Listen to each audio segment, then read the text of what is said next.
जपाकुसुमसङ्काशं काश्यपेयं महाद्युतिं तमोरिं सर्वपापघ्नं प्रणतोऽस्मि दिवाकरं दधिशङ्खतुषाराभं क्षीरोदार्णवसम्भवं नमामि शशिनं सोमं शम्भोर्मकुटभूषणं धरणीगर्भसम्भूतं विद्युत्कान्तिसमप्रभं कुमारं शक्तिहस्तं तं मङ्गलं प्रणमाम्यहं प्रियङ्गुकलिकाश्यामं रूपेणाप्रतिमं बुधं सौम्यं सौम्यगुणोपेतं तं बुधं प्रणमाम्यहं देवानां च ऋषीणां च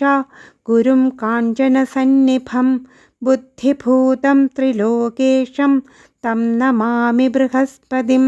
हिमकुन्दमृणालाभं दैत्यानां परमं गुरुं सर्वशास्त्रप्रवक्तारं भार्गवं प्रणमाम्यहं नीलाञ्जनसमाभासं रविपुत्रं यमाग्रजं छायामार्ताण्डसम्भूतं तं नमामि शनैश्वरम् अर्धकायं महावीर्यं चन्द्रादित्यविमर्दनं सिंहिकागर्भसम्भूतं तं राहुं प्रणमाम्यहं पलाशपुष्पसङ्काशं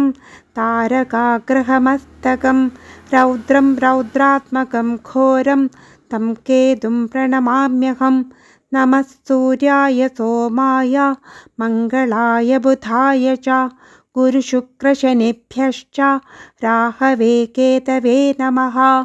इति व्यासमुखोद्गीतं यः पठेत्सु समाहितः दिवा वा यदि वा रात्रौ विघ्नशान्तिर्भविष्यति।